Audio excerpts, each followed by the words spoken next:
అండి, welcome back to Revathi's kitchen. ఇవాళ మీగడతోటి వెన్న నెయ్యి ఎలా చేసుకోవాలో చూపిస్తాను. ఇది 1 వీక్ మీగడ అండి. ఒకసారి టేస్ట్ చేసి చూపిస్తాను. పుల్లగా ఉంది బట్ నాట్ బ్యాడ్. దీంతో మనం నెయ్యి అనేది తయారు చేసుకుందాం. ఆల్మోస్ట్ అందరికీ తెలుసు, తెలియని వారి కోసం ఈ వీడియో ఉపయోగపడుతుందని మీకు చూపిస్తున్నాను. జస్ట్ చూడండి, ఓపిక చేసుకొని. తెలిసిన వారు కూడా ఏదైనా మిస్టేక్ చేస్తుంటారు కదా, చూసి ఒకసారి తెలుసుకోండి ఫ్రెండ్స్.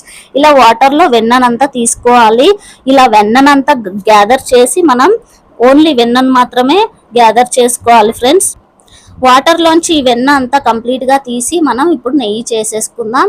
వెన్న అంతా కంప్లీట్గా తీసుకొని సేమ్ అదే బౌలు వెలిగించుకొని స్టవ్ ఆన్ చేసుకొని ఓన్లీ వెన్నను మాత్రమే వేసుకొని బాగా లో ఫ్లేమ్లో పెట్టుకొని 15 మినిట్స్ మరిగించుకుని ఎర్ర పొంగు వచ్చే వరకు ఉడికించుకోవాలి. ఇలా ఉడికించుకొని లాస్ట్లో తమలపాకు, చిటికెడు సాల్ట్ వేసుకుంటే ఎంతో కమ్మటి టేస్టీగా ఉండే నెయ్యి అనేది స్మెల్ అయితే అద్దిరిపోతుందండి.